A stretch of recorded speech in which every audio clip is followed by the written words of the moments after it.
Bard Graduate Center. I am Rebecca Allen, Head of Education, and it is truly my pleasure to welcome you to the final program in our series for the Circus exhibition, Suspended in Thin Air, the Future of Circus in America. Circus and the City, New York, 1790 to 2010, curated by Matthew Wittmann, who's here tonight, delineates a rich, complex, and underrepresented history of the circus in New York City. While the exhibition is framed by the years 1790 and 2010, the circus remains a vital and influential art form in the United States and certainly around the world. Tonight we acknowledge the significance of the contemporary circus, and we will be discussing the complex challenges as well as the areas of growth that circus performers and leaders face as they work to retain the highest artistic level and to nurture the next generation of circus artists. The panelists will speak until about 7:15 with Ernest Albrecht as moderator, after which we'll have time for questions and discussion with the audience. I'd like to introduce Ernest Albrecht, who is the publisher of Spectacle magazine. He is currently working on a history of the creative evolution of the greatest show on earth, which he calls his magnum opus. Mr. Albrecht will moderate tonight's panel. Amy Cohen is the director of the American Youth Circus Organization. Through her work as a Fulbright scholar in the UK and her pursuit of a master's degree at the Gallatin School at NYU, Amy has worked at cultivating contemporary circus culture in the United States. She currently resides in Ithaca, where she intends to open a center for circus arts. And the American Youth Circus Organization is also about to release a new visual identity and has established very recently a set of safety guidelines for circus education.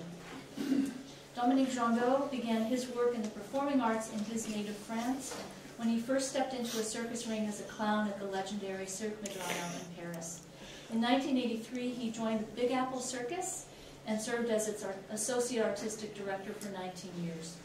He then worked as a creative director and director of the San Francisco School of Circus Arts from 2003 to 2004. He has taught clowning, circus history, and is currently the artistic director of the Lone Star Circus in Dallas. Also, he is the curator of the online resource Circopedia. Keith Nelson is the director of Bindlestiff Family Circus, producer of the NYC Unicycle Festival, director of the 2013 International Juggling Convention's Cascade of Stars, and an all-around supporter of the variety arts. He is a master sword swallower, juggler, and clown.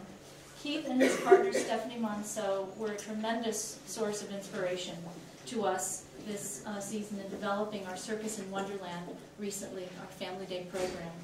Bindlestiff Family Circus is preparing for its 2013 Circus Cabaret at the Slipper Room in New York City. Welcome to everyone, and I will be standing by in case there are any technical difficulties. If I could ask everyone to just please turn off your cell phones. We are filming tonight's program. It will be available on our website in due time.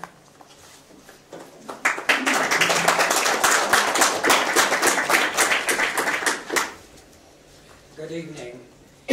I've heard of preaching to the choir, but looking out over the audience, I think I'm preaching to the preachers. It is a very distinguished group. The American circus began changing around 1975, and that was not quite 40 years ago. And to chronicle that change, I published the book, The New American Circus, in 1995. 2 years later, I began publishing Spectacle magazine.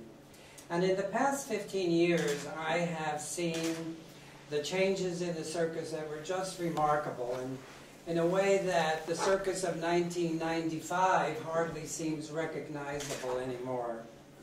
I remember telling someone that I was going to begin the magazine, and they told me, well, you'll run out of things to write about in a year, at the most. Well, as it is, just the opposite has turned out to be the case. We have seen numerous and significant outcroppings of what I remember Kenneth Feld calling boutique circuses. Companies like Cirque Mechanic, Seven Fingers, El Waz principally, have brought a new vitality to the circus. And they play not in tents, but rather in art centers and in theaters rather than arenas. We have seen specialized circuses like the all-aerial circus Les Arts Sceaux, or the equestrian shows like Cavalia. And then there have been smaller, even smaller companies and individuals who survive providing circus arts and circus performances for corporate events, especially in the Montreal area, which is a hotbed of circus activity. And then we have seen the outgrowth of circus schools, principally the San Francisco Circus Center and the New England Center for Circus, which are providing pre-professional and professional training for people who want to become circus artists. We've seen a proliferation of youth circuses like Circus Harmony, Circus Juventus, Circus Smirkus, Circus in Redlands, California, and the Circus Hall of Fame in Peru, Indiana, all of which provide a level of professional training. One area that has not developed as positively as others is the matter of public funding. The circus is still struggling in that area, and I hope we can talk a little bit about that this evening. And then, of course, another area that is significant and quite controversial is the issue dealing with animals in the circus.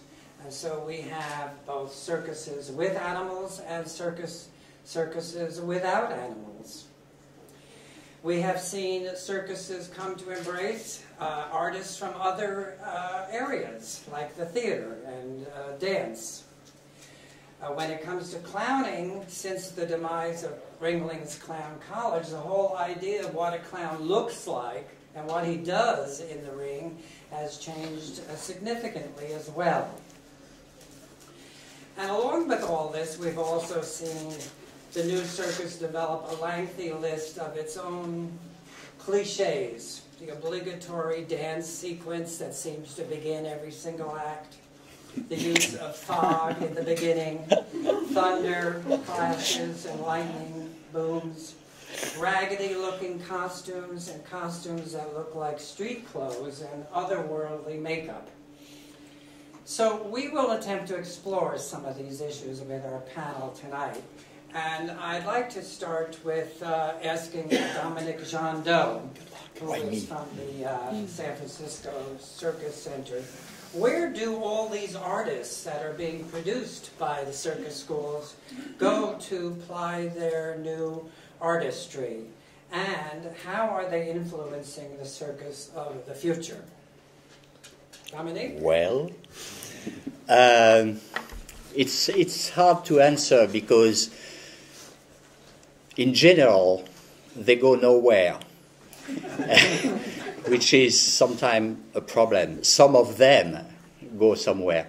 The circus is an art, and like all art form, not everybody becomes somebody in the circus. It's how many young people go to a theater school or drama school, and how many come out as an actor. Not so many. Circus is like ballet. It's a very difficult physical art form, and not everybody can become a circus performer, and not everybody can become a ballet dancer. So the thing is that there is this big movement and fashion of circus arts, going to circus school. I'm learning trapeze. Usually I'm learning trapeze. You see very few people who are learning acrobatics because it's much more difficult. And I am a circus performer because I do a gig every other week. And after 1 year or 2 years of doing a gig every other week, you disappear. And you become a circus teacher, which is very bad because it's mediocrity, teaching mediocrity. So it's a big problem right now. The proliferation of circus schools, the number of people who try to learn circus in not the right conditions, makes it it's not a good thing for the art, because the art right now is in a slump. So it was in all its great creativity in the 90s, where suddenly everything was invented, and it was fascinating to see. You went to the festival in Paris and you saw, or Monte Carlo for that matter, or Budapest, and you saw those incredible acts coming out from Russia, from China, from wherever, and from circus families or things like that. And now I went to I am one of the founders of the Paris Festival, the Festival Mondial du Cirque de Demain. So I worked with it for, I don't know, we founded that in 1977. I retired from the place about 4 years ago. And so I could see the graphics. And last time I went, which is 3 years ago, I think, there were 8 hand balancing acts in the show.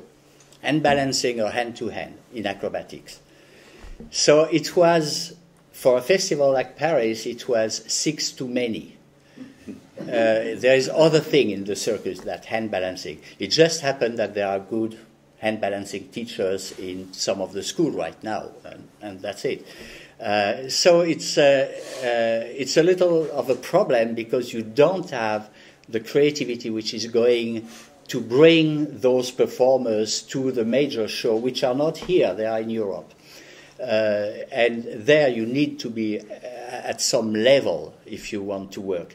There are a proliferation of small circus companies where usually those kids who come from the school, which are a little bit iffy, go. And there is a problem there, and which is not only in America but all around.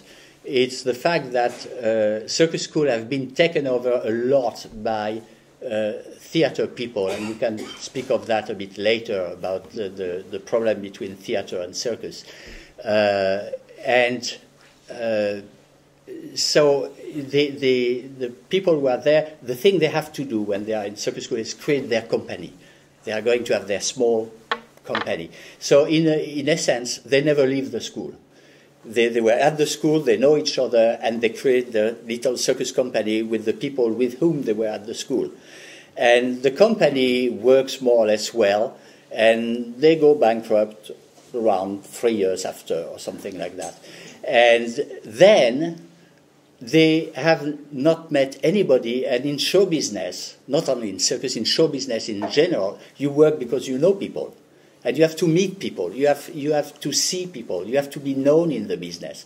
But they don't know anybody because they never went out of their bubble. So when they leave their company, they have no work as a performer. So it's a little problem.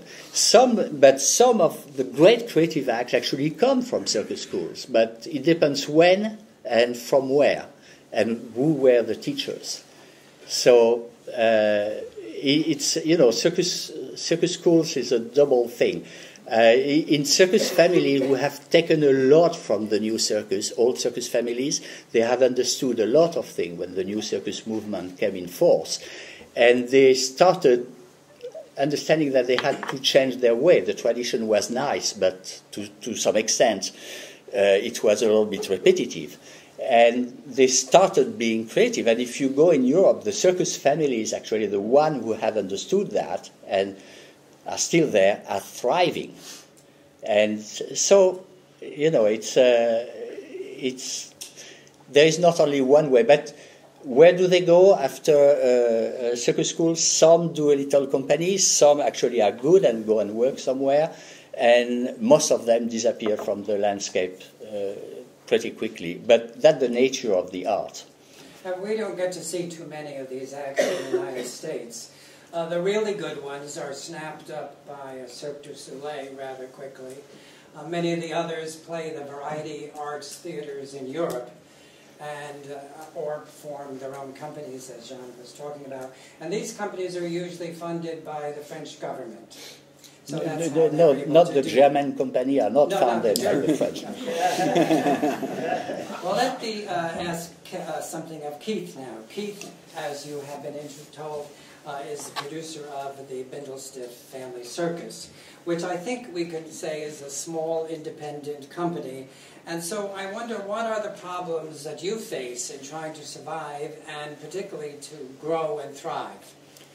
I mean, Bindlestiff came into being before really the proliferation of circus schools, and we came more from kind of underground art scene of New York, sideshow world, and my earliest training was saying yes to a contract with Ward Hall, who taught me that you could do 30 shows in a day, make $70 a week, and live the good life. As far as Bindlestiff and kind of our battle here in New York, I mean, funding has been an issue since the get-go, really for all of us of all the different sizes. If we became a nonprofit in 1999, hoping that that would lead to the riches that we saw some of the bigger companies reaching, but all those were French-Canadian. But then if you look at the funding things in New York, like New York State Council of the Arts, specifically in their theater program, says they will not support circus or carnival. It took me 4 years of arguing about the theatrical nature of Bindlestiff to finally get a little bit of funding, which does not even cover our debt each year. But I mean, if the funding of arts, not just circus in the U.S. is obscene. After we were in Paris last week, and you see what happens when a culture actually supports the art and how much it can thrive, and then you come back here and there's no posters for shows happening, there's no funding for the arts, there's no vacation. I mean, when we're on the road, when we started 20 years ago, we'd more or less break even. Our cost of touring has more than quadrupled in that period of time. The amount that a venue or a producer will pay has not gone up even twice. So you're creating a mathematics that on paper shows that you're going to lose money just by taking entertainment to the American public. So, I mean, that's been, kind of our constant battle is, really just the dollar. We have a person who stole basically $30,000 from us a couple years ago, moved to Paris, and we tried to serve papers on him there with no luck so far. But again, being kind of a small independent company that, the lawyers are pro bono, and just, kind of making this battle in and out of the day has left us in kind of a constant battle. We've never gotten the funding to work on the next project. It's always been trying to pay for what we did 2 or 3 years ago, but having to keep going forward because at this point, at 43 years old, I don't know how to do anything else other than circus and perform. The thing about being a small company, when I came in, the joy of performing, the idea of going out there and clowning and entertaining the people was the main goal. 20 years later, I spend 90% of my time in front of a computer trying to sell the show with the U.S. does not give time to create and practice. It's wasted, in a sense, on the, if you're 18 in the circus school time, when your mind's not really open to what can be done, that's when you have the time to create. Now, later on, to be able to have 2 months to actually just go think about a project is something a privilege that we haven't been able to have, in 20 years of our existence. But I'd say the biggest battle is funding. You're also looking at entering it as a small business. That the United States is not friendly to small businesses. You look at how they treat us with workers' comp, with unemployment insurance, and the amount of little fees and costs. At the end of the day, there's nothing left for the artist. There's nothing left for the company. It's all gone to the system, if you will. And these are things that I don't see are going to be changing in this country in probably my lifetime.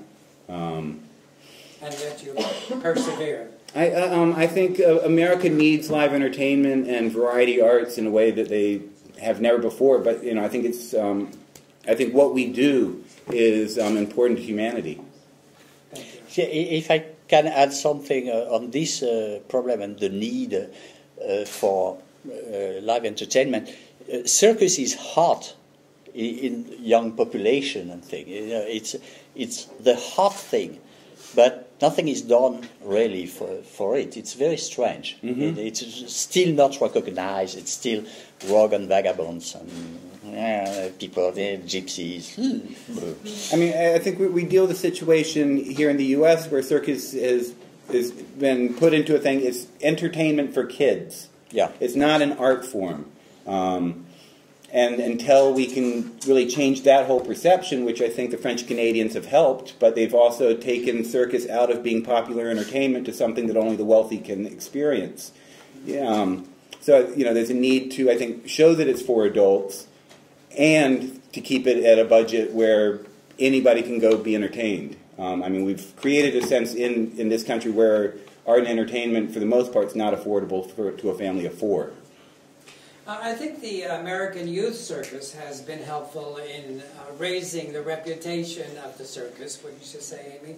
So maybe you can talk about some of the contributions the Youth Circus is making to the circus in general. Absolutely, yeah. And you were speaking about circus schools. I just want to make a distinction, which is that in the U.S., the circus school, I think, is pretty broad. So I kind of like to put it into categories of higher education circus school, which would be the equivalent of a 3 or 4 year university degree in circus, versus a circus school program. The kinds that are prevalent in the U.S. are actually pre-professional. There is no 3-4 year comprehensive training program for circus education in the U.S. at the moment. There are lots of people who want to make it happen. They're all also very preoccupied with the organizations they already run. So it's a big conversation. It's a very hot topic, but a lot of the work that American Youth Circus Organization members are doing, those who do offer pre-professional training programs, are actually preparing students to be at the level to gain entry into those higher education circus schools. And they're having a lot of success, and they're starting to form relationships with, one example is the National Circus School in Montreal, starting to form relationships with them to understand what do we need to prepare our students to do through these preparatory programs to get into your school, because that school actually last year had 100% job placement, and 87% of that 100% were hired by Canadian companies. Right, so there's this infrastructure there in Canada where the circus school is largely successful because then there are companies producing, so there's this whole system that's this sort of greater system at play. But I think that the youth circus community is very diverse, it's very varied, and people have very different intentions, which range from linking circus and occupational therapy to using circus as a tool for social change to really promoting circus as a viable career option. So in the American Youth Circus Organization, you don't need to do circus a certain way to be a part of it. I think the strength of it is actually that everyone comes at it with this different angle, and that's largely because of what works in their community. And a lot of these organizations actually financially are really able to keep afloat because they work out sort of a hybrid system of having some recreational programs where people pay for programming, which often subsidizes some social outreach they may do. And then if they train kids to a high level, they'll have a production company, and those kids will go work and either make money for themselves, for the organization, for a combination. One example that I really love is a social circus organization in Chicago called Circus STEAM, which has a program where their students, some may think of social circus as doing circus with street kids or at risk, which is a term I really dislike, but youth. But also a lot of the students who gravitate towards social circus actually spend quite a bit of their time there and get very good. And those are the kids who are going to professional circus schools. So it's interesting that it's always shifting and there's no one way that it goes. But what Circus Team does is their high-level training company actually they help the student to open a bank account. So there's sort of, it's not a circus skill, it's a life skill, but there's a connection between the circus skill and the life skill. So open a bank account. Then the organization will hire the kid to perform, and from that gig, for every dollar that the kid puts into the college, it's a college savings account, for every dollar the kid puts into the account, the organization will match them. So there are these ways of bridging circus skills, life skills, moving forward in the world with circus having sort of paved your way, but you don't have to be a circus performer for circus to sort of create a successful life. So some kids go to nursing school, some kids go and they have many students who've graduated to be performers, professional performers. So it's a really diverse, growing, interesting world. Yes, Jessica Hentoff, who runs Circus Harmony in St. Louis, Her daughter, who was in a circus school for a while, has just joined Ringling Brothers and is now the human cannonball in the current show. Yeah, and she actually has, I think, 4 of her students at the That's National right, Circus School in including Montreal. another one of her own children. Right. And one thing that I add about Jessica is very fiery, and she's really great at. She'll make the connection. She's that kind of woman. I'm sure many of you probably know her. But one thing that she figured out was to get an entry into the Montreal Circus School, you need to know French. They're kind of flexible, but it's really good if you know French. And she started to offer French at her circus school. And people are catching on to those little nuances of what'll give my kid the edge. I want them to have this opportunity. They don't all want to do that.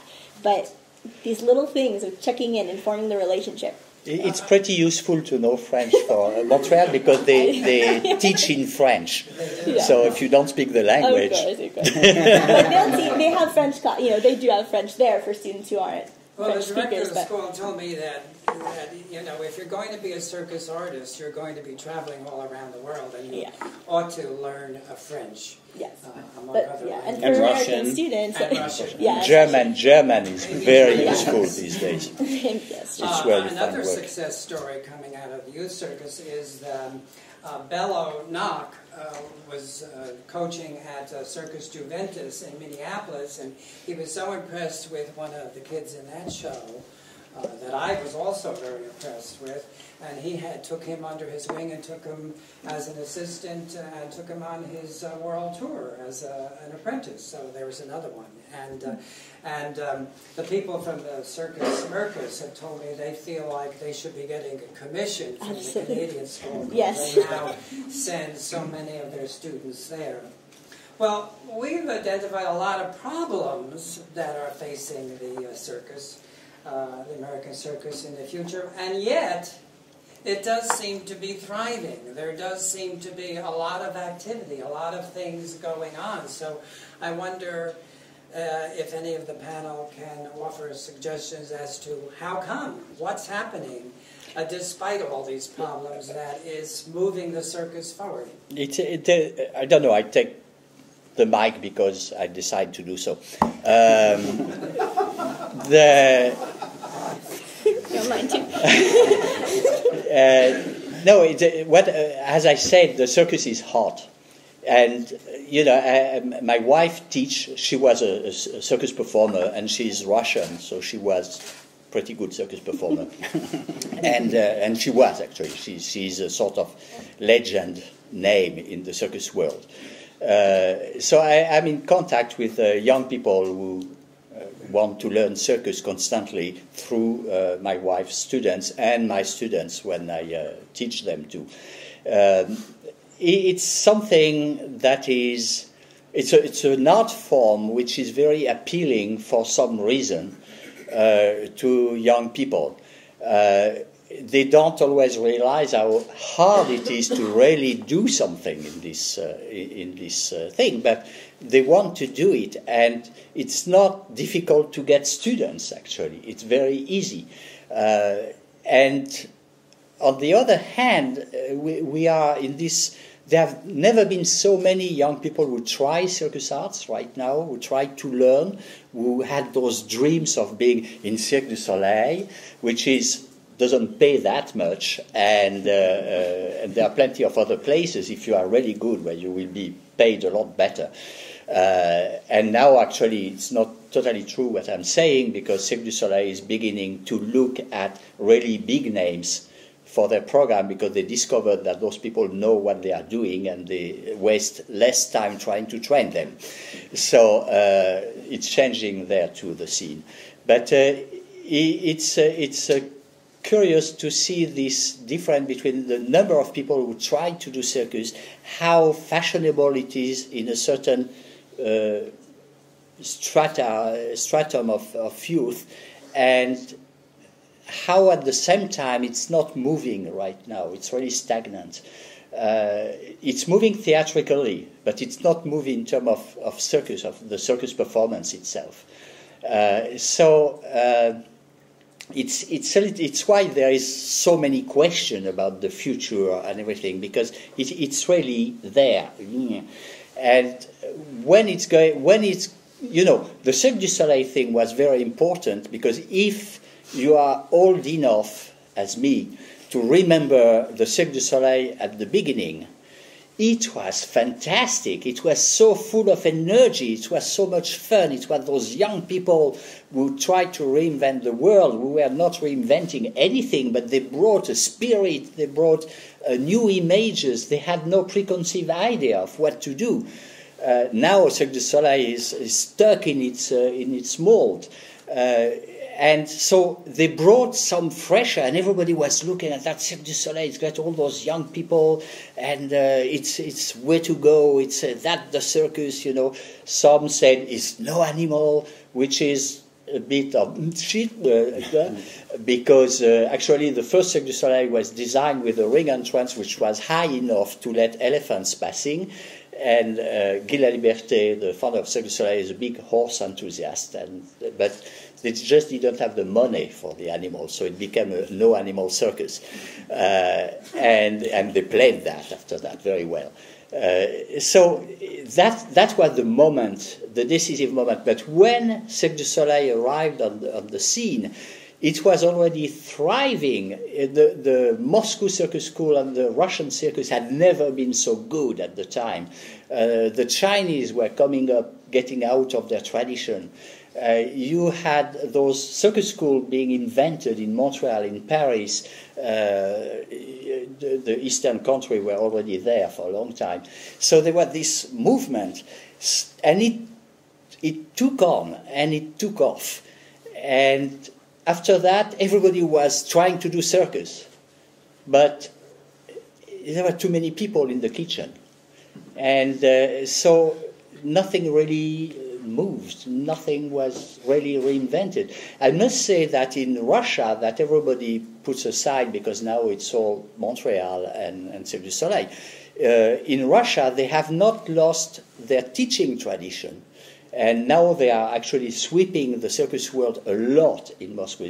I know the scene very well, and there are changes all over the place, and the Ministry of Culture is getting back into the circus thing.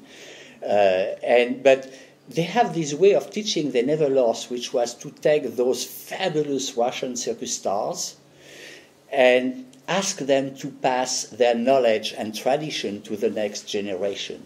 And they gave those artists all what they needed: choreographer, stage director, composer, costume designer, engineer to find new systems, new apparatuses, and things like that. And that was why it was so creative for a while. And then the communist system went down the drain. And actually, the school is still there. And when you go and see the school, it's still mind-blowing what you see of those young people do. No juggler would juggle less than 7 clubs there.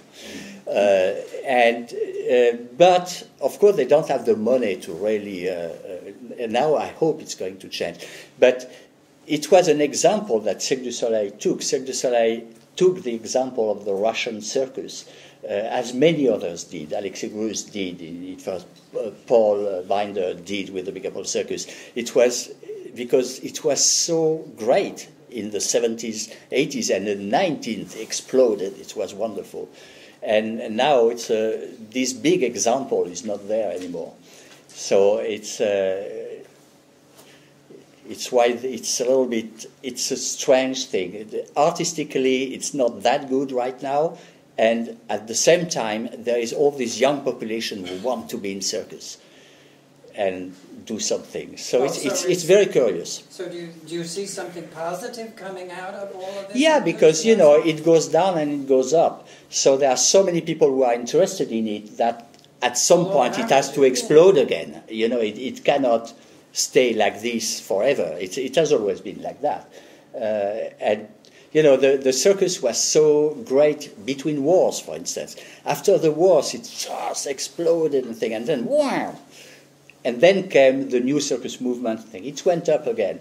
And now you have to redefine yourself because the Cirque du Soleil, you go from one show of Cirque du Soleil to another. Cirque du Soleil is funny. It was created to go against the wrangling corporate kind of stuff. Now they are the big corporate organization in the circus world, and they are stuck in it. They are totally stuck in it. They just fired 400 people from their personnel because they had so many flops, which a show they tried to do, which cost a fortune, and flop because it's not their recipe. It's not the pure circus shows. Amy, you wanted to jump in here? Yeah. Well, I think there are a lot of things I want to say, but jumping off of that, one thing I do want to add about Cirque du Soleil was that they have an incredible global citizenship and social circus outreach branch of what they do, which they have never talked about vocally on purpose. And that's because they wanted the shows to sell tickets. They didn't want their goodwill to sell tickets. And they're realizing that actually in the corporate world, they actually have a lot of pretty interesting examples to share with the corporate world. And I've just recently been let into this because ICO is working with Cirque du Soleil when it comes to social circus teacher training programs. And they've actually devised a very comprehensive program for this and have been very generous in offering it to ICO members. So I did want to say that, just that I know that in talking about the artistic side of Cirque du Soleil, and if you talk to circus artists, there is a lot of bitterness around it, but there's very little discussion of the good things that they do for the youth circus community, at least. So yeah. I just wanted to plug that. But also to say that I think a lot of what we're talking about circus as a performative art form, and Keith, you mentioned there not being much funding, things like this. There is funding in education. There's not much, of course, but where there's zero negative funding in the arts for circus, there is some funding for the sort of quirkiness of using circus as a life tool, using circus as a therapeutic tool, integrating circus into other fields. And I think that's, if we're talking about where circus is growing, I really do believe that circus is growing and thriving on this level of how can we integrate circus as an art form with these other fields. And it's really, really expanding in that way, and people are finding ways to support it. Like there's an occupational therapist who's licensed, who does holistic circus arts therapy, Jill Maglio, who is in New York, and she's a licensed OT, right? So the insurance company will actually pay for, if she gets the system right, if she works with the system, the insurance company will come in and pay for that session where she's spinning a plate with a kid to help them with dexterity, whatever it is. So there are a lot of really interesting connections being made in the sort of broader scope of circus application, I guess. In theater, you may say applied theater. In circus, we've been using the words adaptive circus arts. It's a budding thing. But and the last thing I want to mention about circus is I believe that visually, circus has a very strong cultural imprint visually. Right, the circus poster. We're still stuck with this gorgeous circus poster we've seen upstairs, but it connects us to a certain time and a certain place, a certain aesthetic, and I think that circus is growing and changing, and it looks lots of different ways, but there are a lot of assumptions about what circus is. There's a lot of misunderstanding about what circus is still. So one way that the American Youth Circus Organization, at least, is working to address that, because we found that our visual identity is very patronizing, it's very childish, and kids are the coolest people on the planet. They know what's up. They know they're the most contemporary. So we've just embarked on a big project to change our visual identity, working with an amazing award-winning designer. And he did a lot of research into typography of the circus of the past and integrating that into what does a contemporary, inviting look like. So we're going to release it in the next month or two, and I'm really excited about that. But but I hope that will invite. I hope that will invite that look, and knowing that it's circus will invite a new perspective of what circus can be and will be in the future. And that's for performance, but also for these diverse applications. You have a Cirque comment too. I'll get to my Cirque comment in a moment. So Bindlestiff for Ages has kind of run an interesting balance between, we started very much as an adult show and have kind of grown from that, and also now have a very strong youth element where we're the producers of the American Youth Circus Regional Conference and have been running Bindlestiff's Cavalcade of Youth, which is actually taking kids from a lot of programs that they pay and giving them the opportunity for the first time in their life to actually make a dollar doing circus and showing them that it's a viable future. Not to rag too much on Cirque du Soleil, but I'll start there. The social circus program Cirque du Monde, I was instructor for them for, I don't know, 4 or 5 years. I guess it makes them feel good, but I think in their entire history of Cirque du Monde, there's only been one kid that's been taken out of the neighborhoods and put into a Cirque du Soleil production. Right, that connection's not there. Which how you can, if you're going to give to it, who care if you want to help the kids get out of the ghetto, give them a life skill and an art form that will get them to see the world. And if Cirque du Soleil can't do that, to me it makes absolutely no sense. That only one child out of the millions of kids that they've taught to juggle, walk a wire, walk stilts, has gone on to that next step is obscene. It's also obscene that they cut their funding for Cirque du Monde and 2 weeks later sent their founder to space. They've got a little extra, like, why are you cutting this program that could make a big difference? But, the big thing to me has been that whether it's their role or not, that they don't have a better track record of helping somebody get a career in the arts. Now to rag a little bit on circus schools, I think part of it, like especially in the U.S., we are seeing everybody is aerial focused. A number of silk acts out there that feel that they deserve work. It's declining. I hope. I so hope. Bankruptcy, whatever it takes. But if, and kind of back to it's hard, acrobatics, clowning, and juggling are extremely difficult. They take a lot of practice, and that's why the schools aren't putting any energy into them. But there are a few programs that I think are doing a fabulous job. You see what's happening up at the barn. They're doing good work.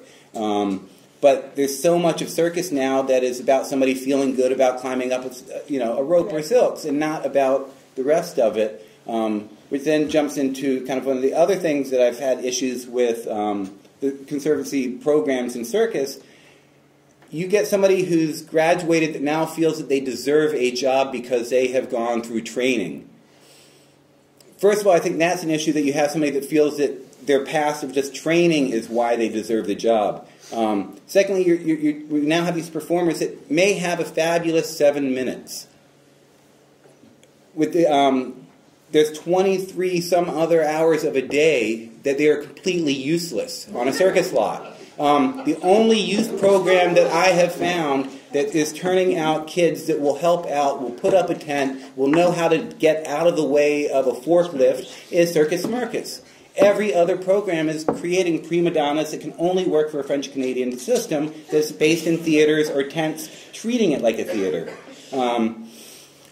And it's great what you said. No, it's true.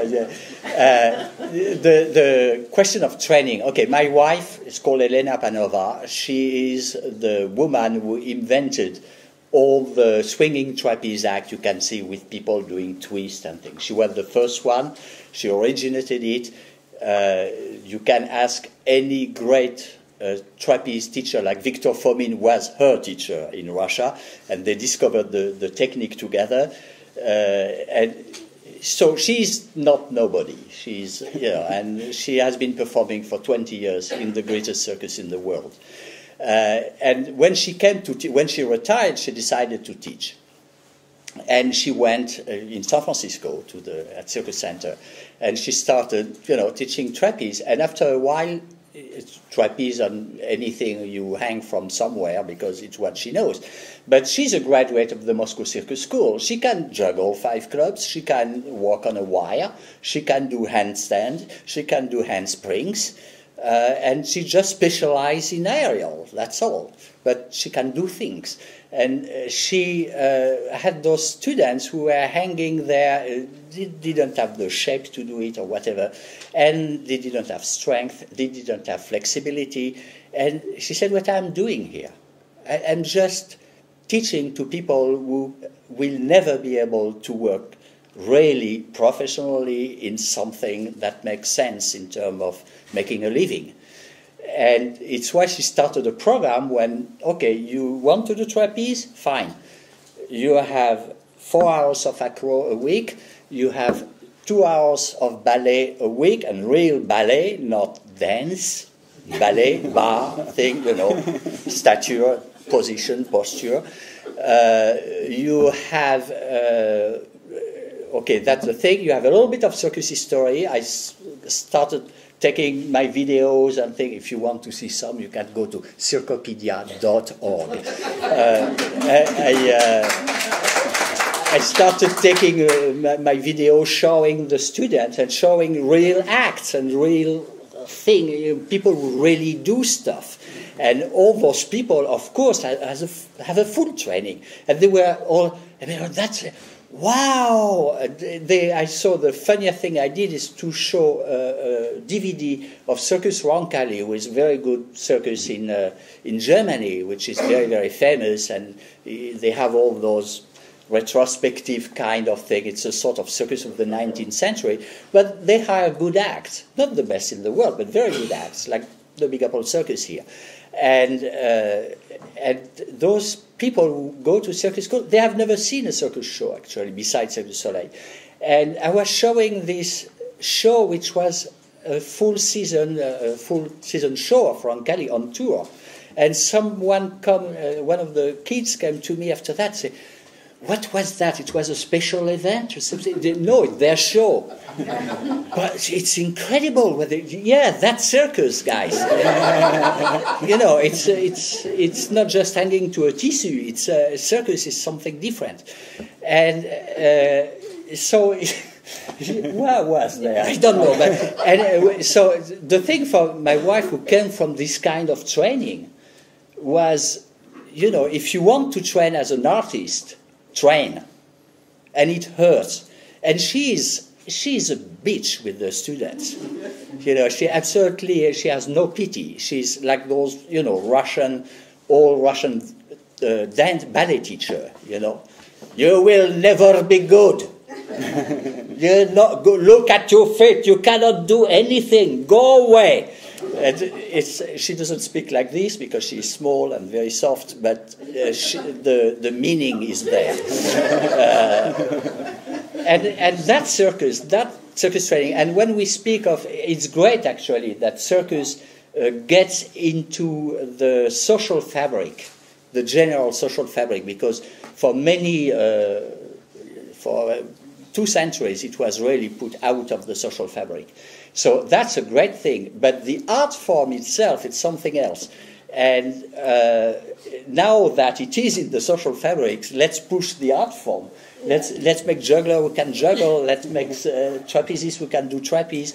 And it's very difficult to do. And right now, apart from some places, Cirkus is a good example. There are so many people who teach things they don't know. It just amazes me. It baffles me, because I mean, I'm not going to speak of where I come from, but I've been interested in circus all my life. I'm not very young. I'm still pretty good, actually. You know, I look good and everything, but in reality, I'm old. And I lived in a city which is Paris, and until I was 18. We had 2 circus buildings in Paris changing their program every week. Circus Medrano and the Cirque d'Hiver, which is still extant. Medrano doesn't exist anymore. And I used to go to the circus twice a week. And every month, they didn't change show every week, it was every month. Every month I saw 2 different circus shows. So I've seen my share of performers, plus the circus I saw beside that. And I can tell you, most of the thing I see now, it's, you know, some is great. Thank God, there are still great artists, and it's not going to change. But a lot of people who pretend they do circus performance, what they show has no place in the great old tradition of circus performing. And this is a problem very often when you see this accumulation of teaching places where people don't know where they come from. And I teach history to the students. Why?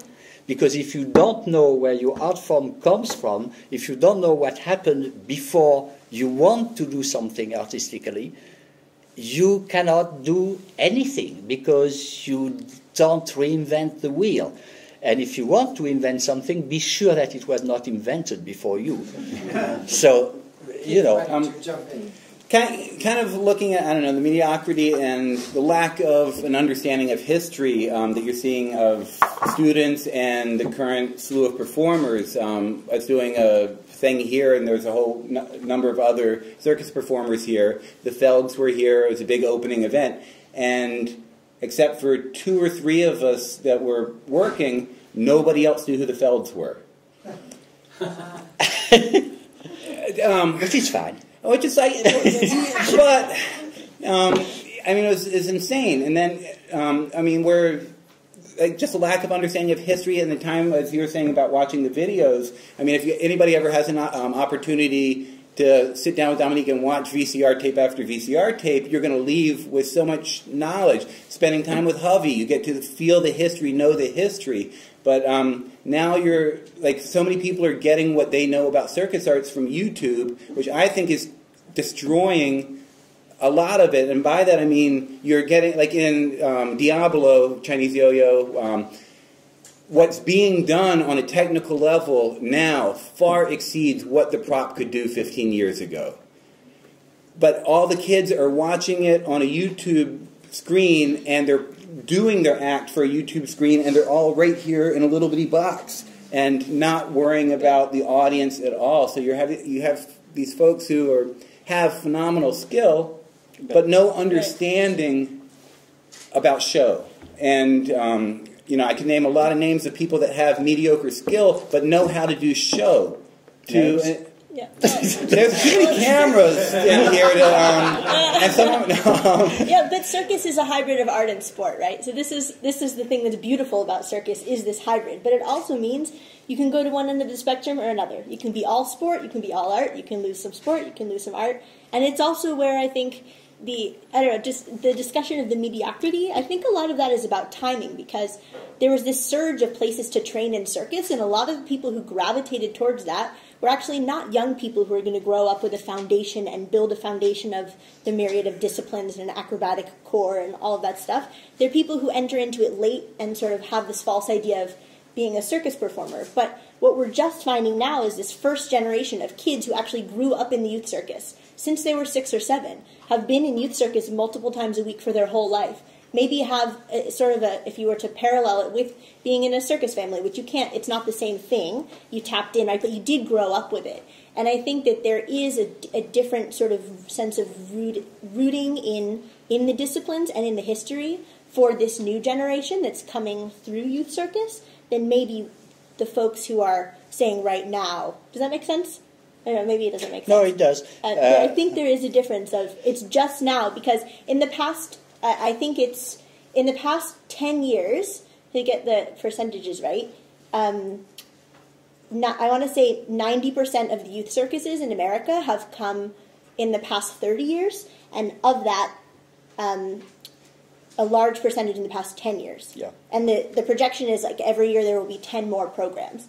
So it's really growing, and it's only been for a short amount of time. There are 2 or 3 very old youth circuses that have been around forever, and do a very traditional style of circus. Other than that, it's pretty this booming thing. So, well, yeah. One of the things that I'm waiting to see from the youth circus is how this translates either into an enlarged audience or an enlarged artistic pool. And I don't see either of those really happening to any great degree. Or the artistic pool, because the United States has no good place for folks to train, a decent student in the U.S. has to go to Montreal to train, and they are then and learn French, and deal with French-minded folk and all the crap that comes with that. And also, they never.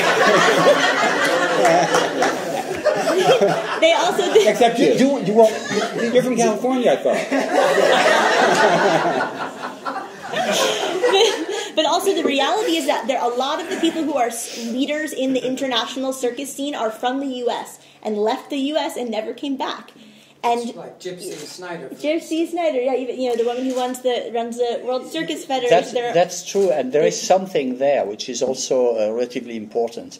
The good performers, I see my wife's students, the good ones are working in Europe right now. Yeah. They are not working here. Here, there are very few places at a certain level when you can work. There is no variety theaters here, besides Zinzani and one or two things. There is nothing. In Germany, there are 2 or 3 in every major cities, and Germany is a country of major cities. So it's a lot of work. So now if you want to work, learn German. And in Europe, you have plenty of places to work. And circus, traditional, modern, there are plenty. Here you have the Big Apple Circus. You have the Feld organization. So the Feld organization, for those who don't know, it's Ringling Brothers and Barnum and Bailey. You have the Feld organization, and you have Cirque du Soleil in this country. The rest goes to mud show. There are some small company like his, and a few other, not that many actually. Most of them based in Canada. Yeah, of course. I'm not speaking of Canada. Don't want, because now that he has insulted the French people, I don't want I even. just want to make it lively. No, here. but I don't want even to speak of that anymore. Yeah, you have little places in Canada, but in Canada you have Eloise where you can really work. You have 1 or 2, Les Sept Doigts de la Main, of course, 1 or 2 good company. I'm speaking really making a living and thing, and small company. He has been there for a while. You have 20 years. 20, yeah, and usually the small company lasts 3 years, so it's not really where you are going to see a bright future. But there is no place to work here, and it's a little of a problem. I mean, for people who are a little modern in look and appearance and try to do something new. And there also, if you want to work, if you want to make a living, it's going to be hard. It's not going to be easy. It's the same in theater, it's the same in opera, it's the same in dance, it's the same in ballet. It's the same in arts, in music, and everything. It's going to be hard. And you have to be willing not to be Cirque du Soleilized, which means you go there, they take care of everything for you. And it's all what people see, actually. When the young people, they see Cirque du Soleil, and, everything is taken care of for you. But in the real world... You get hot tubs and masseuses. Yeah, they have jacuzzi backstage. I mean, just... But in the real world, it's not like that. It's very different. So if you are not able to adapt, if you are not able to do something else than just your little stuff, and if you are not able to work hard and do 3 days when it's necessary, you will never work. Because also, I remember when I was young and I worked with the Big Apple Circus, which is 10 years ago, one of the things we always did at the Big Apple Circus when we were looking for an act is, it's young, and think, what experience does this guy has of working in a circus? And usually, if the person had no experience of working hard in some lousy show somewhere before, we were always a little bit because you don't know. We need people who are seasoned performer, as they say. And when you are, a big star in the theater, you start by doing the lousy third guys in the back row with Albard in French, the Albardier. Yeah, and I'm sorry I spoke French. I was there for a week, I know bonjour. And so, but you start like this, you don't start playing Juliet or Romeo, you start being nothing. And in the circus, you have to know how to start being nothing and do the charivari at the beginning of the show and turn the flick-flack and somersaults. And now, you see so many people, they can do a cartwheel. It's about the maximum they can do. So, you are not going to put them in a charivari. Of course, they can juggle, 17 rings without looking at the audience. And that's not a circus show. So there is all the thing, apprenticeship, for instance. That's something which is missing right now. Apprenticeship. In the few minutes we have left, I'd like to change the subject a little bit to clowning. Keith mentioned how difficult clowning was. And I have been in Paris and Monte Carlo just recently, and almost every circus that I see, the clowns do not look like the clowns that I knew when I was a youngster going to the circus. That's long ago. Yes, it was. It's longer than you were. And even the white face is gone, except for in Paris in the clown trios. So I wonder what you suppose accounts for the fact that this total change in the way they look and the kinds of accents. And even lack of them to some degree. I mean, you go to carnivals now, and if they luckily have a circus, there's usually no clowning, and I think part of that is based on technology and the speed that it takes to put up a rig. It's greatly changed that. A certain role of clowning throughout history has been to cover those changes, and now with a push of a button and zoop zoop, it's done. They don't need the clown. So I think from a show perspective and budget, like let's go with the stunt act, let's go with a thrill act that's 2 minutes long and wows the teenagers. You go watch European circus, and a clown routine maybe 15 minutes, 20 minutes. You could not get away with that here because of attention spans, but. I think a lot of it's just the change in how the show is worked and created. I've always felt that with clowning, it takes an understanding of pain and suffering to really be a good clown. And if somebody says, "What does it take to be a clown?" I'm like, quit your job, go be homeless for 3 years, and watch society.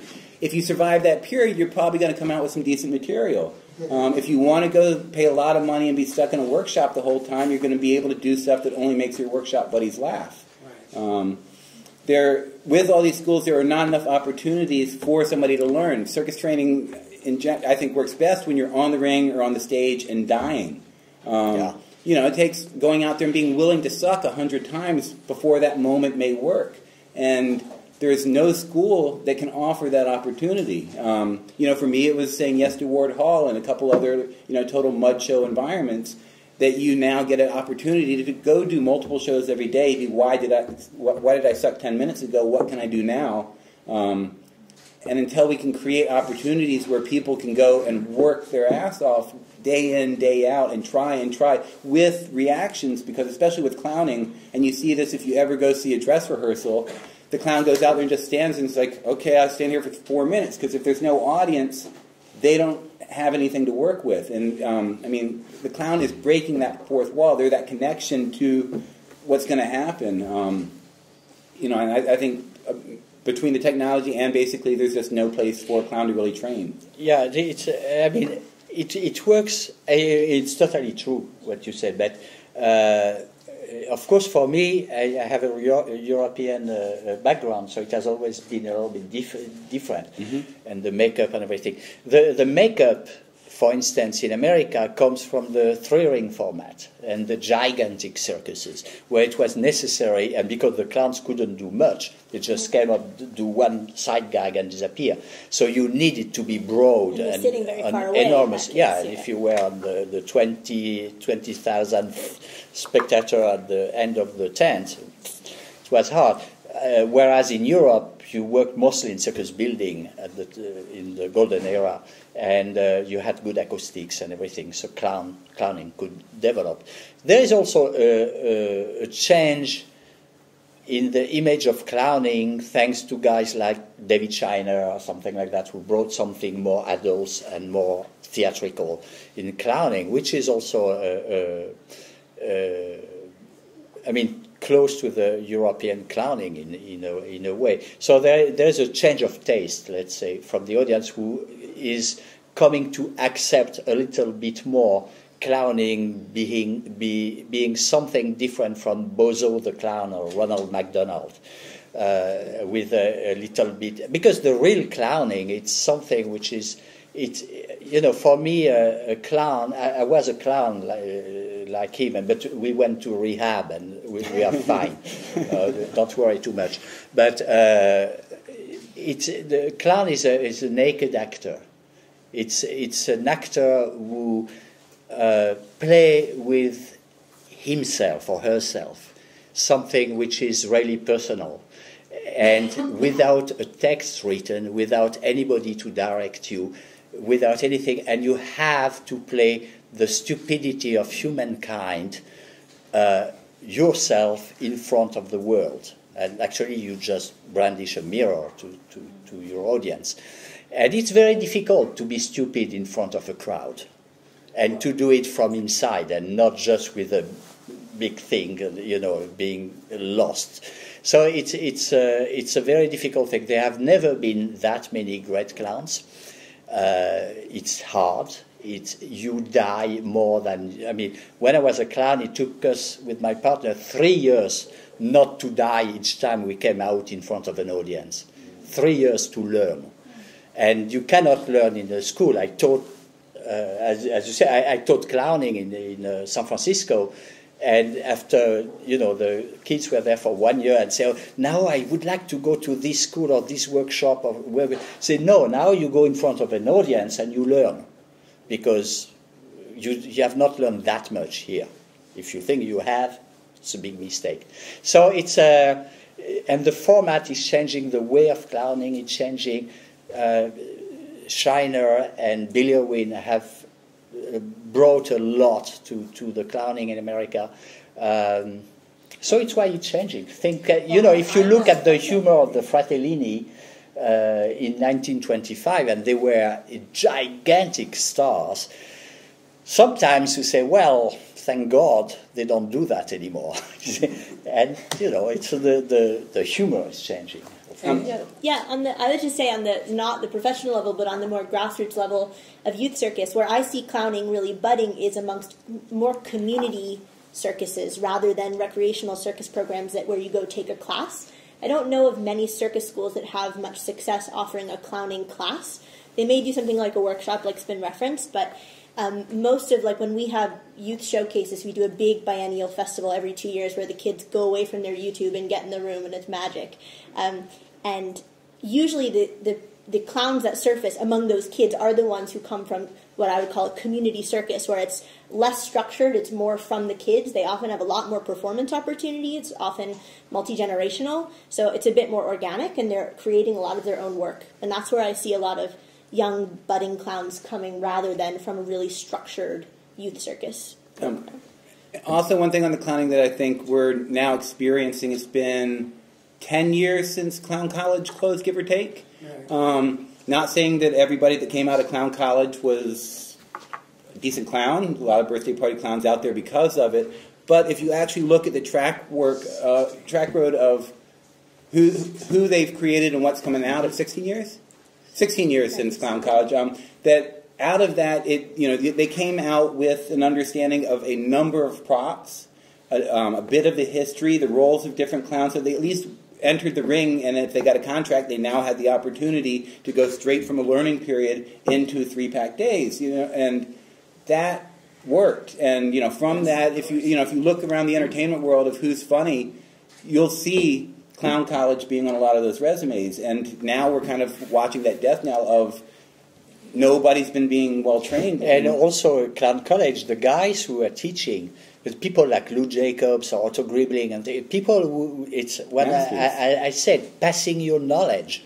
It's not just, you saw so many workshops here, a mime workshop and things. A guy who went, take a summer 1 month in with Marceau or Maximilien de Croo or whatever, come back and he's the king of mime and thing, is going to teach all the clowns of America. I mean, this guy doesn't know anything. It's just zip. So and Clown College has that. Clown College has those old guys who were there and who were explaining how things work. And what is the Sunshine Boys? You have seen this movie, The Sunshine Boys, and you have this wonderful thing in it. It's knock knock and knock knock, come in. No, it's not coming. It's enter. So, why coming is no. Enter is funny. Come in is not funny. Why? Because. And it's really, it's how you learn with the old masters in clowning and other things. It's because they know. They have been there. They know. They don't try to find out why. They simply know.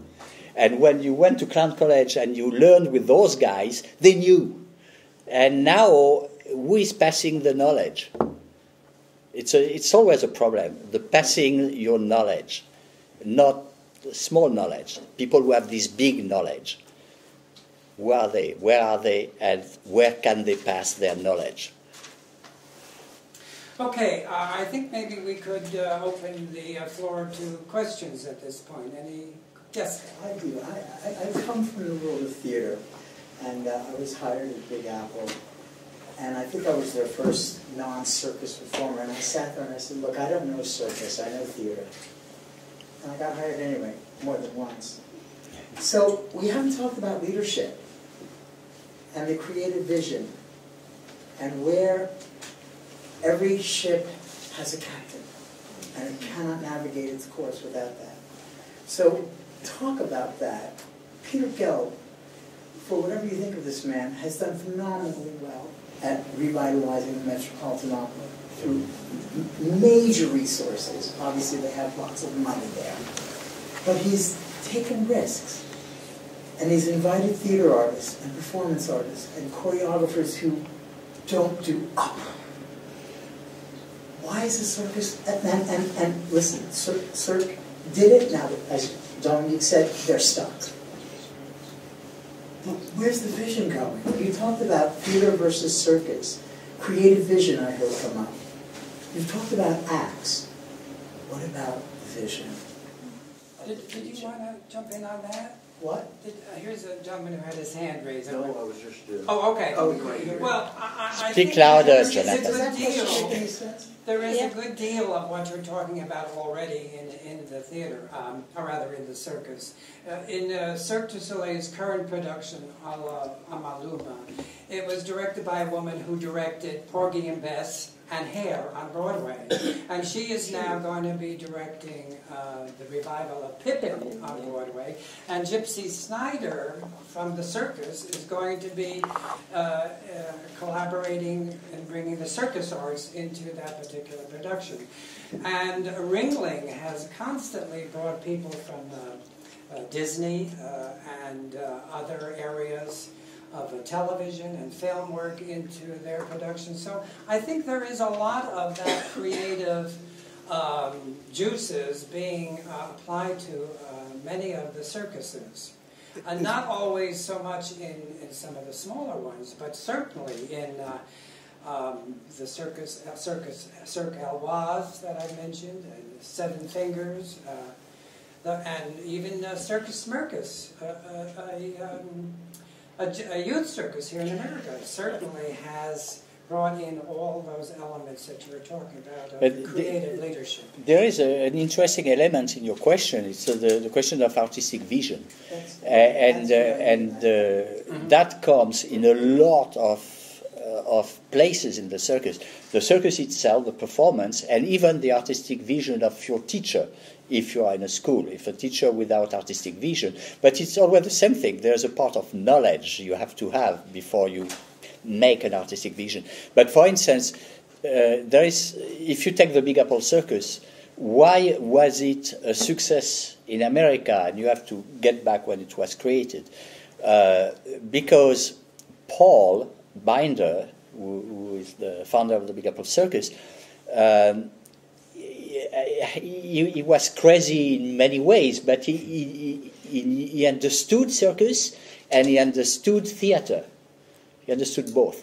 And he was very impressed by what he saw in Europe with Annie Fratellini, for instance, when they created the Nouveau Cirque de Paris, or Alex Sigrus, who was the first to try to put things a little bit together in the circus at the time.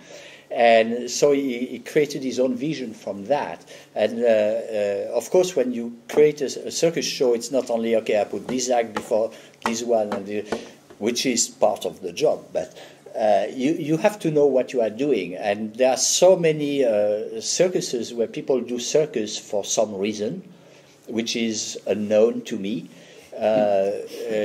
Because if you want to make a real good living, there's other place where to go and work, but without knowing why, and you have to know why. I have a very for me, my understanding of the circus, it's something very important. So if I tell somebody asks me why, I will say because. But there is actually, you can answer why, because for me it's a ritual. It's what is left of our old ritual of survival and of life of old, of the pagan ritual. And if you look at the origin of the circus and circus performance, and you go to the Middle Age and beyond, you will see suddenly all those ritualistic thing appearing in the history of acrobacy, of acrobatics, of juggling, of rope dancing, of animal training, and other things. Those things exist, and we still need this ritual. We still need that today, because it's not something. And for me, which is very dangerous always, is to intellectualize circus. It's something which has to go to your guts, not to your brain, and you don't need to add stories on things too much. You have fantastic acts, for instance, I'm thinking of the cranes with this mind-blowing Russian flying trapeze act created by Valentin Gniushev, which was very successful in this country and stayed after that in Reno for about 10 years, performing to packed house. And it was just an act, but it was a 15-minute act of flying trapeze. And there was some sort of a story in it, but not a linear story. It was a story from in-depth about war and things. But there were no subtitles. They were not announcing what it was about. They didn't give you the text of the song it was taken from. But it was there. And this act was so moving. I have seen this act, I don't know, maybe 30 times. And each time you were taken by this moment of pure physical and visual emotion. And that, for me, that's great circus. But Valentin Gniushev knew what he was doing. He knew that he was playing with cymbals and things like that. But you don't need to explain that to the audience. The problem, and that's the beauty of it. I think, is that you need an ongoing institution with a single person at the head. And that does exist in some of the companies that I had talked about. Certainly, Cirkus Jando is a creative force that carries through each of their productions. So each production is an extension or a new development of what they have done before. The same thing is true, I think, to some extent of Seven Fingers. And it was, for a while, true with the Big Apple Circus while Paul was here. And it may, hopefully, develop with Guillaume as he develops his feet and understanding of what he's doing and feels more secure. So that would be, I think the case is that you need to have an ongoing creative force. And one more quick pick up on that. I think we're also dealing with the battle of vision and risk. That there is kind of that one need in this country, especially, to do something that works so you can eat. That if you have a vision and it doesn't work for the next 6 months, you're starving. And there's no safety net in this country for creative periods to happen, to bring the group together. If the show's large enough to have a budget to allow that to happen, the vision and the creation can really come together. But for us, it's so hand to mouth, right, that for us to take a group aside for a period of time is almost an impossible feat. It's very hard, but still, you know what you are doing. You know why you are doing Absolutely. that. And the problem is that so many people try to do that without having really something which is rooted in themselves, and they know why they want to do that and not something else. I mean, I'm the son of a movie producer, and I worked a little bit in the movies, actually, editing films and things. But that was not my thing, and I would have made a lot better living if I have carried on that. But I knew why I wanted to be in the circus. First, I didn't know exactly why, but I felt it, and after that I more or less rationalized it. But you have to know why you go there. Another question somewhere? No, I was just going to say yeah. exactly what Keith had just said, which is a lot of it has to do with resources. And Jando, you were talking about the Russian circus that did these amazing things because they had this support, this incredible support. And if you're spending most of your time trying to fundraise or needing to do exactly what you did last year because that's what they want to buy and you can't afford to not have that same booking, you know, that's when you have the vision, but it's hard to implement it, you know. And so funding here, and that's true of most of the arts, you know, but Money. it's money, yeah. And if you have, now we've also seen how all the money in the world can still produce a piece of crap, you know, which is what gets back to what Jando is saying, having to do with knowing what you're doing and why you're doing it and having the skills. But there, I see so many things that if it had just had that money, it would have survived. Any other questions? No? Yeah. Yeah, there was, when we went to clown college, there was a myth that during the Great Depression, show business thrived. It's not a myth, I guess it's true. During the Great Recession, which started in 2007, it's been very difficult. And funding, as you know, I hire circus performers to do corporate gigs. Corporations aren't hiring people, you know, it's just all the money is dried up in the past 4 years. And it goes into what Keith was saying, what you were saying about getting a dynamic person to head a program, you know, all these things cost money. Mark and I just saw the American Masters on David Geffen. Yeah, right. And there was a very interesting point in there when David Geffen had retired and Spielberg and Katzenberg came up to him and said, we want to start DreamWorks, this new company, and Geffen said, no, I'm not interested. Finally said, look, the only way I'd be interested in starting this new company is if we have enough money to go for 10 years through flops, through not having a hit, if we're capitalized and funded. So that says it all right there. That's true, but it's totally true. I have a circus organization in Dallas, of all places, but we have been producing shows for 6 years. We are beginning just to see. This year we did for the first time, but the same thing. My partner there is from an old circus family, and I'm a little bit enthusiastic about the circus. It doesn't show maybe, but I like that. It's my life. And we did that with we have not paid ourselves for 5 years to do that. 10 more, you'll be able to. Yeah, yeah.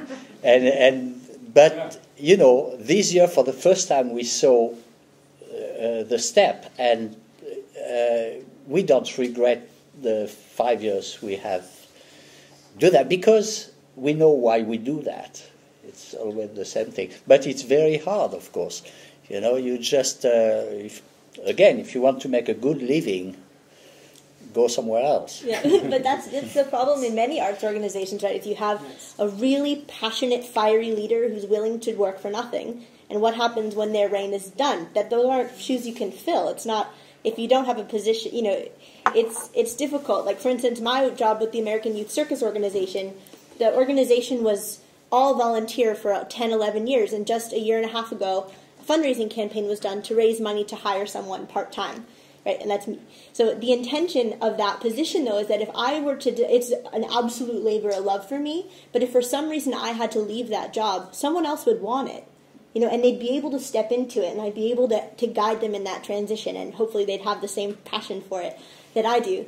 But I feel with arts organizations, it is challenging how much of it is that, or that visionary, is it their identity that's just not replaceable, and how much of, when do you get exhausted and how long can that last? You know, some of these reigns last a very long time for visionary leaders. But the job of fundraising is the thing that always burns people out the quickest. And we entered this to entertain people, make them happy, make them experience life, and that's so little. Begging for money all the time. Yeah. Question here. Could you Yes. speak about the role of universities in supporting circus arts? There are a few universities that have some one or two circus programs or courses. And I think, wasn't the San Francisco school exploring, collaborating with the school to get a degree? Carolina Coastal. Yeah, There was a and it's very hard because you can go actually through the theater. Thing. Just if you go saying, okay, do you want to do a circus program? The answer is what? But if you say, okay, we have a circus program in which we need to explore directing, and the clowning is actually the theater part of it, and we can, you take a lot of very sinuous roads, and you begin to be.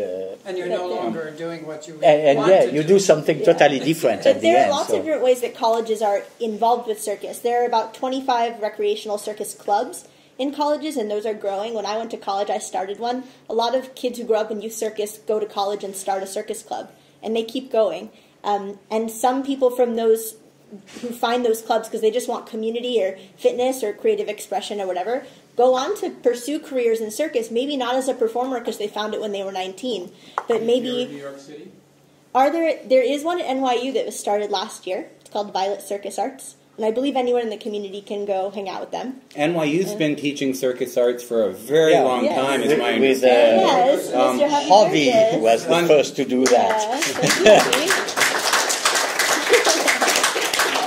Another really, I think, crucial thing that universities and colleges can do is hire circus shows. The you look at student activities; they'll spend $20,000 on a Grateful Dead cover band. You have to battle so hard for $2,000 to bring an 8-person troupe in. I mean, but student, that's... Yeah. John Kennedy Kane, who is the current ringmaster at the Big Apple Circus, told me that he was doing a show at colleges that he was touring, and if he combined it with a workshop, then they would hire him, and he could get I was just going to say that, For all performers, there are so many... End of statement. You must have in your contract that you're going to teach a workshop. Right. Yeah, you must. Give your lecture. Period. Yeah. End of statement. They won't hire you any other way. Yeah. Anybody else? Yes. The young man. I think that problem. I used to teach mime in schools, and I came up with that confrontation of we have to do a workshop. We can't just do a show. We always have to do a workshop with it. And a lot of times it was always like, well, we have to do the show, but it's got to have a historical perspective to it, or it's got to have some kind of tie-in with the educational system. To tick the boxes. I think the reason why that exists is because that the educational system doesn't have a real good grasp of the heritage of circus in this country, in the world, and how vital and important it is to our heritage. Right. I mean, that's what I've came across many, many times, and I thought it was kind of crass. I'm going to do a mime show, period. I don't need to tie it with history. I don't need to tie it with writing. I just want to do mime because it's existed longer than American education has. But, there's something interesting about the circus is the way the circus has been treated in this country, still is, but not the arts in general, but the way it has been treated. And when you think how important in the social fabric of America it has been for about 100 years, I mean, if you look at the history of the circus and the American circus in particular, for America, how important it has been for many, many aspects of the American cultural fabric. Right here in New York City. In New York City and in all America. So important. And mostly in all America, because it was a traveling show here. It started being a traveling show here. Why is that ignored? I mean, it's for me, it's just mind-blowing. Politicians throwing their hat into the ring. Here's... But it's there expression after expression, a saying which come from the circus, hold your horse, the elephants are coming. But like a president would go to, boom, like that's the beginning of it. And that's a circus thing. When's the last president that did that? I'll vote for that one. Sorry. Go ahead. No. One thing that I find is I identify circus as my community and my culture, and I'm so proud to be a part of it. But often circus alienates itself.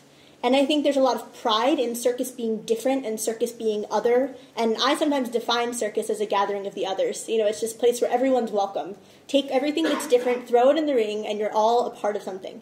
But there is also danger in alienating yourself or alienating circus and the circus sector being really different. And in talking to a gentleman named Tim who runs the circus space in the UK, he's also the president of the Federation of European Circus Schools, his mantra is to focus on sameness. What do we have in common with dance? What do we have in common with theater? What do we have in, and it's interesting, I see eyes rolling, and that there's been such a gap, but there's so much we have in common, there's so many resources we can share, there's so much credibility that can be gained when artists recognize one another. It's also knowing history, because you take until the middle of the 19th century, there was no gap, especially in Europe. The performing arts were the performing arts.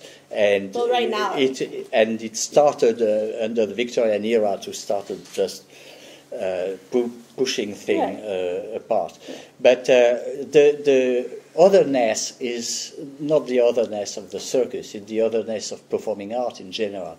The mountebanks that we are, do you know the term mountebank? You know, we are bizarre people. We exhibit ourselves shamelessly in front of other people, and we have those habits and tenets and things that other people don't have. So, you know, performers are others, and circus is no exception, although it has been the one which has continued this thing. You are accepted in the circus not because any reason. You are accepted because you have talent. But performing arts in general have always been very accepting, historically speaking, because the theater company which were banned in the 12th century or something like that had to protect themselves. And, you know, history is so important, and it's good to know history. But the theater, you know, in this country, which is not known for being the most open to different color of skin and thing for many years, if you were a black guy, you could work in the theater or in show business in general. And you were not snubbed by the other performers. We were snubbed from the people from outside.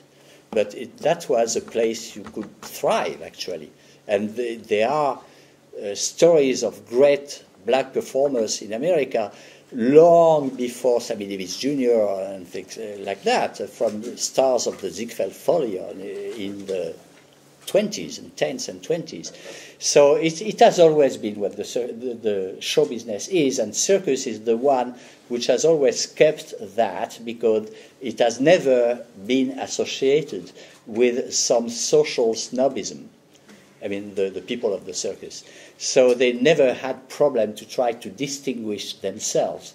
Although if you look history, you take a guy like Lord George Sanger in England, who was the great circus king under the Victorian era, who in his memoir, he started on the fairgrounds, and in his memoir he just said that actually in the fairground in England you had not only people like him, but you had Jews and gypsies who were also on the fairground. So, and he took a lot of pain to distinguish himself from the Jews and the gypsies, of course, because he had a circus in London. That was Victorian society, and he didn't want to be confused with these people. But show business and the circus world has been filled with gypsies and Jews. What? Yeah. I just discovered that the other day. I mean, it's just... And there is a tradition, for instance, in the circus in Germany of those great Jewish circus families. You know, the Strasburger, the Blumenfeld, the Sossmann, and things like that, which had a little problem not so long ago about, between 1933 and it was not that easy. But circus has always, the traveling entertainers since the Middle Ages mixed, because those were the people who were not very welcome. It was the theater people, the Jews, and the gypsies. So they got together, they band together, and there is this very old tradition which is there. So the circus has, not only the circus, but show business in general has always been very accepting. And then, the opera, which was at a time an art form which was considered very low class, because they were singing, they were not doing theater, now has become this very snobbish thing. So, Jando, I think we have another. I hate to take us out of Europe and back to America, but I just became aware of a development that I don't know what to make of it, but I'd be interested in getting Amy Cohen's comment on it. I returned today from Florida. I was there over a month.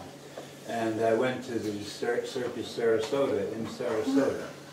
And that circus, which is what, 10, 12 years old now? I think it's the same age as in my magazine, so it's 14 years. 14 years old. Now, the Sailor Circus, which goes back to 1950, they're now in charge of the Sailor Circus. Yes. Mm-hmm. That seems to me a good development, but you would know more better than I. Yeah, well, I know that Pedro Reese, right, and Dolly run Sailor Circus. And Sailor Circus for a long time, well, first it was part of a school system, I believe, and then it became a part of the Police Athletic League, which was largely because of having really low insurance. But the Police Athletic League never really wanted to, they were supportive of the circus enough, but they didn't really share a mission. So Sailor Circus was looking to transition to different leadership, I think, in a different structure. And I think Circus Sarasota, I know that Pedro Reese specifically has always wanted to start a circus school. And I know even on their website, there actually is a tab on the website, sort of hidden in the website, that makes some sort of reference to some potential circus school. Yeah, that was part of their original. It was a part of it, right? And it hasn't ever surfaced. I don't feel the energy or the funds have ever been available, but it does seem to be a good step. And I don't know how much connection there is between the two, but I imagine coaches, who are on the show, maybe working with the students. The thing, I think it's good personally. Oh yeah, if it's a question, because good or bad. The thing is, for those who don't know, Sarasota is Circus City. It's all the retired circus performers live there. So to have a circus school run by real circus people like Pedro and Dolly, who was Dolly Jacobs, Pedro Reis, who have these. Pedro has not a long tradition, but was a pretty good circus performer, and Dolly is the daughter of Lou Jacobs, also a pretty good pedigree, and they have at hand also all these extraordinary reservoir of all performers who have a knowledge to pass to the next generation. And all that together, for me, it's a match made in heaven. Yeah, Go ahead. I was just going to say one thing that changed, I'll be very quick, is just that Sailor Circus was largely volunteer run. I think that one thing that's changing structurally is how the classes are run, because we actually hosted our 2011 Youth Festival at Sailor Circus, and they have an amazing volunteer force. Almost everyone who works there, teaches there, makes the costumes there. It's really a community model of people throwing in everything they've got, their heart and soul. And so I imagine, I know I've heard there is some shifting when it comes to the structure of how the students learn, who's teaching, how that works. But I don't think it's really settled yet. So I think it's going to be better for the school than the circus. Yeah. In the back. Yeah. I just wanted to get back to the point of the other, and there's many art forms in this country, from jazz to free jazz to straight ahead jazz and hip hop to this kind of hip hop, that have found a place, that started on the fringe and found a place kind of more central to pop culture. Not that I'm suggesting that circus be pop culture. Yeah, it is. But my question is, can you speak a little bit to the role of the journalist in articulating where American circus is right now, and bloggers? Well, I guess I'm the only journalist here. I think that, and that is the answer, really. The fact that I'm the only circus journalist in America pretty much answers the question that there is not an informed critical fraternity that knows enough about the circus to write about it intelligently and help the audience appreciate what they're seeing. Yeah. I just wanted to add to that. I do the PR for the Big Apple Circus, and I got a call last year from a TV producer who said, we'd like to do something with your circus. It was for one of the national television news programs, or entertainment masquerading as news. And they wanted to do a story about children who were doing things that were pushing the envelope of safety. Children who drive monster trucks, or children who get on motorcycles inside the globe of death, and so forth. And I said, well, I have just the perfect story for you. I've got a 10-year-old girl who flies on the trapeze, and she was a Wallenda. I said, this is great. The producer loved this, and he went back to his big executive producer and said, we've got a girl who at 10 years old flies on the trapeze. The executive producer said, no. Why? It wasn't dangerous enough. It wasn't pushing them. And here is a family that is teaching their daughter responsible skill that will enable her to earn a living through her life. The media is not interested in covering. Journalists don't want to cover that kind of story, where there's a real circus story about the positive aspects of the circus world. They want to cover the stories about parents pushing their children into monster truck rallies and driving things. So where does social circus might fit into that? The model of social circus that's... Well, I mean, I have written about it in its early stages. I hate to say it, less interested in it now because I see it more as a social circus than as a professional adjunct of the circus. So I have cut back on my coverage of it, and I wait to be stimulated and brought back to it. Yeah, one comment about social circus is there are two, amongst people who do social circus or offer social circus, some people really like to say that it's social circus. Others actually try to avoid using the term social circus because they don't want people to be lured to it because of the good that they're doing. One example is Cirque Columbia, which was just at the New Vic, I believe. And I saw them in London a few years ago and talked to their founder, and they actually are connected to a free circus school for street kids, and have this whole system in place of bringing kids up through the school and then having an agency, and now they have this show that's touring all over the place. And the media in London wrote about them as a social circus, and the founder was furious about the angle, that it was so attractive to this journalist to take the angle of, look at these street kids, now look at what they're doing, they bring this urban edge to this show, you have to go see it because look at these street kids doing a show. And these are highly trained professional acrobats who did do a gritty show that was based on the realities of their upbringing, but she was absolutely furious. There is something also on how the circus is described by the press. They are interested if it is catastrophic, if there is an accident, if the lion tamer is going to be eaten by the lions. The 10 years old would have been fascinating if the parents threw her in the air without a net from probably 40 feet in the air, which would have been better. I have this, in the Paris Festival, the thing with the Disney production shot the Paris Festival 1 year. It was a disaster. And the Paris Circus Festival is a festival of circus art with people who do great acts. But they wanted an edge, something, so they sent an American kid from famous, actually, American family of high wire thing, who could do a high wire stuff high enough with the thing. The kid was 10 years old and without a net or a safety launch. So he went there on the European. You remember that? I just He was translated. correcting. Translated. He's putting it into American. What did you translate? I said it was a lunge. It's a longe. Oh, excuse me. Or a safety mechanic in English. So the thing is, at the festival, the audience was appalled.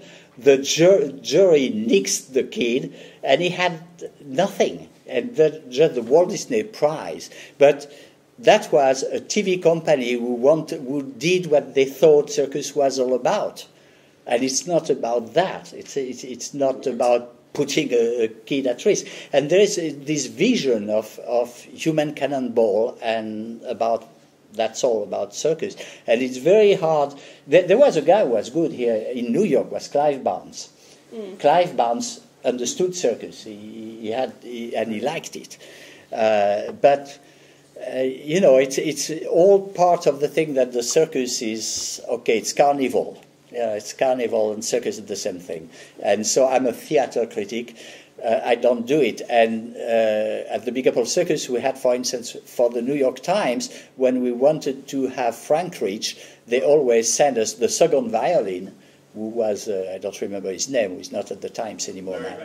Yeah, whatever. But not Frank Rich, because it's a circus. We don't send Frank Rich to the circus. Nonetheless, Frank Rich made review of the Big Apple Circus on the radio because he liked it. Amy, you got the last word. Oh yeah, well, I was going to say there is a really wonderful resource about arts and arts writers and circus arts, which was at the Circus Strada network in Europe, which generates a lot of amazing resources, and some in English, basically diagnose that there's this dissonance between writers and circus arts, and even arts writers and circus arts, and that as contemporary circus was emerging in Europe, there were very few writers who actually knew how to write about it, not because they didn't want to, but because they didn't have the language, they didn't understand the language of the circus, or it was a new thing for them, and there was a fear factor. So they orchestrated this sort of gathering, a weekend, where they brought journalists to see contemporary circus shows, had panels discussing what it was about, how to talk about it, and it